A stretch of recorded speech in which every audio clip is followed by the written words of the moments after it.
Hey everyone, welcome to the deep dive on cyber insurance. We're diving deep into this topic today to help you really get a handle on it. Whether you've got that meeting coming up or just trying to, stay on top of everything happening out there. Yeah, exactly. Or maybe you're just curious. We've got some great material to work with today. Absolutely. An FBI report on cybercrime, in-depth stuff on, the kind of coverage you can get, even some calculations to see if cyber insurance is a good fit. For you, specifically. Should be interesting. So, picture this. Data. It's like gold these days, right? Yeah, definitely. And that means there are, well, let's call them digital thieves out there. Lurking in the shadows. Exactly. And they're constantly trying to break in and steal that data. That's the reality for any business these days, big or small. No one is immune, it seems. And that's where cyber insurance comes into play. Okay, so let's jump right in. This FBI report. Yeah. It paints a pretty, let's say, sobering picture It does. about how real and how costly cybercrime really is. They're not messing around. No. Back in 2019, think about this, over 2,000 complaints about ransomware alone. Wow. And businesses lost, get this, a combined $8.9 million. Just from ransomware? Just from ransomware, yeah. And that was like before the world turned upside down, Right. Before the pandemic and everyone went remote. That was the perfect storm for these guys, honestly. It really was. Companies had to shift so quickly to working online. And security maybe wasn't always, the top priority. No, and I think that's being generous. A lot of companies just weren't prepared for that kind of sudden change, So yeah, cyber insurance is, it's feeling pretty relevant these days, to say the least. to say the least. So how is this different from the business insurance we already have? I mean, what makes it special? That's a really important point. Cyber insurance, it's not your run-of-the-mill coverage. It's not like general liability or anything like that. It was designed specifically for these kinds of attacks, data breaches and all that. Okay, so it's really tailored to this new digital world. Exactly. It's all about transferring the risk, really. If something bad happens, the insurance company steps in and helps you shoulder the burden financially. Okay, that makes sense. So what exactly does it cover? We've got this breakdown here, and it seems like it's more than just getting your data back. Oh, absolutely. Like, imagine if a customer's information gets stolen. Right. We're talking about helping them restore their identity, resetting passwords, monitoring credit reports, all that stuff. Can you imagine the cost if a company had to do that for thousands of customers? It'd be astronomical. And what about if your business just, shuts down because of an attack? Yeah, business interruption. That's a big one.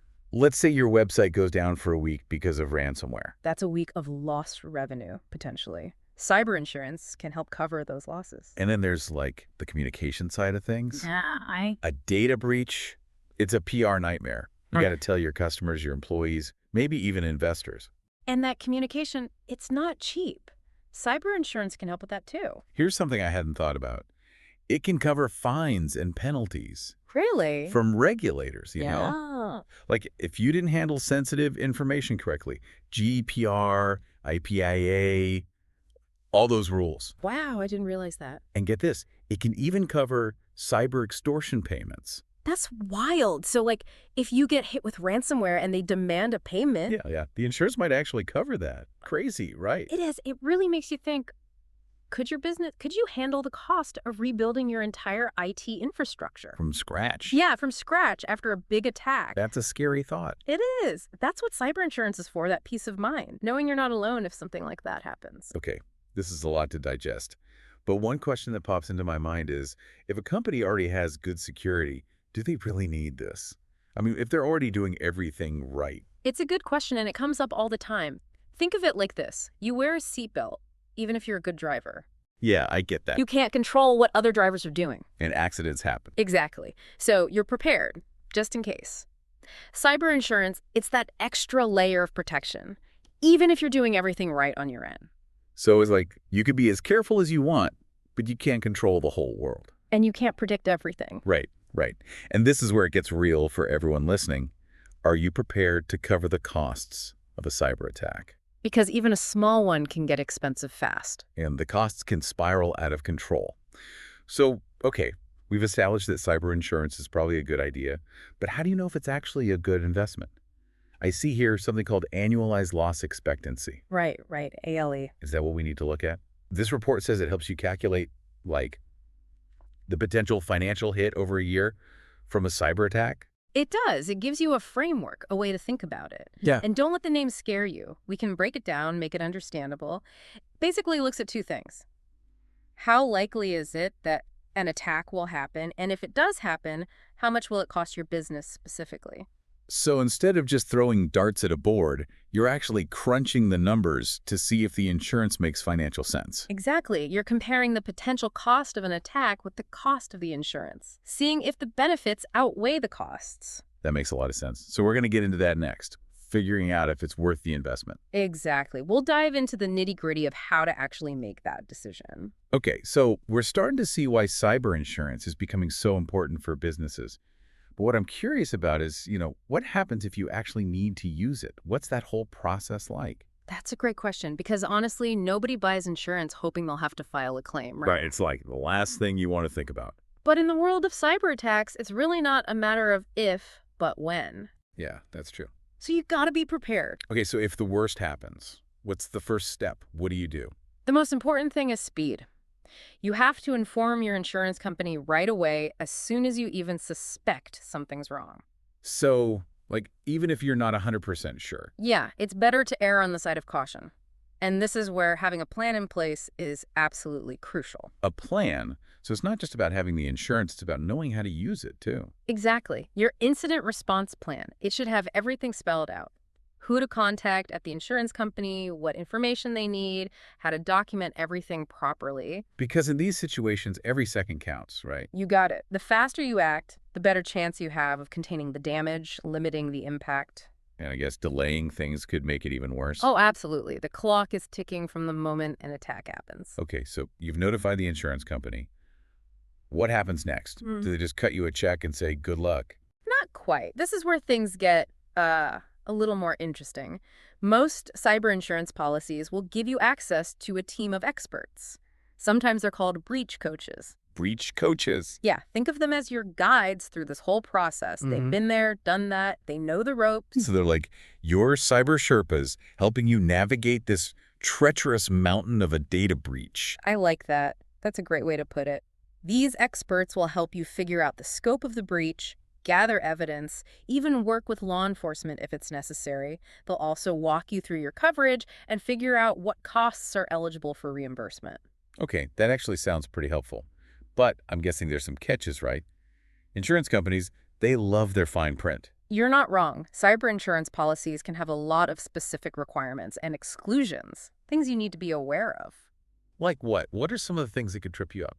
Well, for example, they might require you to have certain security measures in place before an attack happens, multi-factor authentication to protect accounts, regular data backup so you can recover information. Oh, so if you don't have those things in place and you get hit, the insurance company might not cover you. Yeah, it's a possibility. And it really highlights why cyber insurance isn't just a one-time purchase. It's got to be part of a bigger strategy. This brings us to a really important point that we see in the source material. It seems like the whole cyber insurance landscape is changing really fast.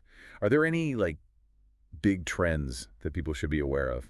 Definitely. One of the biggest is that premiums are going up. Oh, so it's getting more expensive. I'm afraid so. Cyber attacks are becoming more common and more sophisticated, which means the risk for insurance companies is also going up. So they're passing that cost on to businesses. It's the nature of the business, unfortunately, and it's not just the price that's changing. We're also seeing coverage becoming more specialized. Insurers are getting very specific about what they'll cover and what they won't. So it's more important than ever to, read the fine print and make sure you've got the right policy, the one that actually meets your needs. Absolutely. And on top of that, insurers are getting much stricter in their underwriting. They're really scrutinizing companies before they'll offer them a policy. So it's getting more expensive, more specific, and harder to get. Yeah. That's not exactly good news. Well, it reflects the reality of the situation, unfortunately. The risks are increasing, and the insurance industry is adapting. So given all that, what does the future of cyber insurance look like? I mean, will it even exist in a few years? I think it's safe to say that cyber insurance is here to stay. It's just become too important for businesses to ignore. But it's going to have to change, right? It can't just stay the same. Absolutely. It's going to need to evolve. One trend I think we'll see more of is a focus on proactive risk management. Insurance companies are realizing that it's better to prevent attacks in the first place, rather than just paying out claims after the fact. So they're going to start rewarding companies that take cybersecurity seriously. Exactly. Things like employee training, regular vulnerability assessments, having that detailed incident response plan we talked about. So it's becoming less about just being a safety net and more about being a partner in cybersecurity. That's a great way to look at it. We might also see more innovative insurance products popping up, maybe policies that are designed for specific types of attacks. Oh, so instead of one generic policy, you might have one for ransomware, one for business email compromise, and so on. Exactly. Or even policies that cover things like reputational damage or loss of intellectual property, things that are harder to put a dollar amount on but can be incredibly costly. It sounds like the future of cyber insurance is going to be pretty dynamic, a lot of moving parts. It is, and it's going to be really important for businesses to stay informed, engaged, and adaptable. So any key takeaways for our listeners to keep in mind? Yeah, a few things. First and foremost, cyber insurance isn't a one-time thing. It's an ongoing process. You need to review your policy regularly, make sure it still meets your needs, and constantly be working to improve your security practices. It's not a set it and forget it kind of thing. Absolutely not. It's got to be an active part of your risk management strategy. Second, don't just go for the cheapest option or the one with the highest coverage limits. Really take the time to understand your risks and find a policy that's a good fit. Quality over quantity, right? Exactly. And lastly, remember that cyber insurance is just one piece of the puzzle. It's part of a holistic approach to cyber risk management. Invest in strong security measures, train your employees, and stay vigilant. Because the best defense is a good offense, right? Well said. Cyber threats are constantly evolving, so you got to stay ahead of the curve. It seems like we've covered a lot of ground, but there's still more to explore. In our final part, we'll dive even deeper into the future of cyber insurance, talk about those emerging trends and best practices in more detail. You won't want to miss it. We're back for the final part of our deep dive into cyber insurance. We've talked about what it is, how it works, even got into the claims process. Now I think it's time to look ahead a bit. What's next? What does the future hold for cyber insurance? Well, the cyber landscape is, it's always changing. There are new threats popping up all the time. So it's a moving target, basically. Yeah, exactly. And the cyber insurance industry it's right there on the front lines trying to keep up, adapting. So looking ahead, what are some of the things on the horizon, the things our listeners should be paying attention to? Well, one of the biggest trends is artificial intelligence, AI. AI, really? I wouldn't have thought of that. AI and insurance, how does that even work? It's pretty fascinating, actually. Think about AI algorithms that can analyze tons of data, like massive amounts of data, to figure out risk more accurately and create policies that are truly personalized. So instead of those generic policies, you'd have one that's made just for you, based on your company's specific cyber profile. Exactly, and that's just one example. AI can also be used to streamline the claims process, make it much faster. So no more waiting around for weeks or months for a claim to go through. Right, which is a huge deal when you're trying to recover from a cyber attack. Definitely. So we've got AI coming into the picture.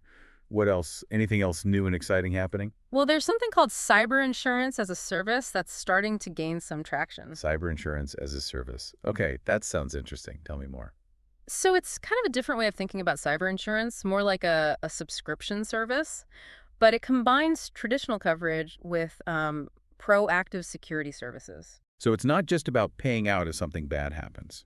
It's about helping to prevent those bad things from happening in the first place. Exactly. It's more holistic, I guess you could say, blending risk transfer with risk mitigation. Okay, that makes a lot of sense. But what about the people involved in all of this? The insurance brokers, the agents, where do they fit into this future? Their expertise is going to be even more important as things get more complex. They'll be the ones helping clients navigate all these new options, making sure they have the right policies for their needs. So more like advisors, really, guiding companies through this crazy world of cyber risk. Yeah, exactly. And they'll have to keep learning, too. Just like the technology's always changing, they need to stay ahead of the curve. Learn about new threats, new tech, new insurance products. It's a lot to keep up with. It sounds like the future of cyber insurance is going to be a mix of, innovation, technology, and good old-fashioned human expertise. That's a great way to put it. And for businesses, the key is going to be staying informed, engaged, and ready to adapt. Well, I think that about wraps up our deep dive into cyber insurance. It's been pretty eye-opening, I'd say. And if there's one big takeaway I hope everyone listening got, it's that cyber insurance, it's not just a piece of paper. No, it's not. It's a vital part of cybersecurity, a critical piece of the puzzle. I couldn't agree more. As we move forward, it's more important than ever for businesses to take cybersecurity seriously and to see cyber insurance as a valuable tool, a way to protect themselves. We've talked about a lot of trends and predictions, but I'd like to leave our listeners with one final thought to chew on. As cyber threats keep getting worse, what role do you see cyber insurance playing in the bigger picture of cybersecurity? That's a good question. Will it become mandatory for every business, kind of like car insurance is today? Or will it transform into something completely new, something we can't even imagine right now? Who knows? It's definitely something to think about. The future of cyber insurance is certainly going to be interesting to watch unfold. It is. But one thing's for sure, it's here to stay. And its role in protecting businesses. Well, that's only going to get more important as we move forward. Thanks for joining us for this deep dive into cyber insurance. We hope you learned a thing or two and that you feel a little more prepared to face the challenges ahead. Until next time, stay safe, stay informed, and stay ahead of the curve.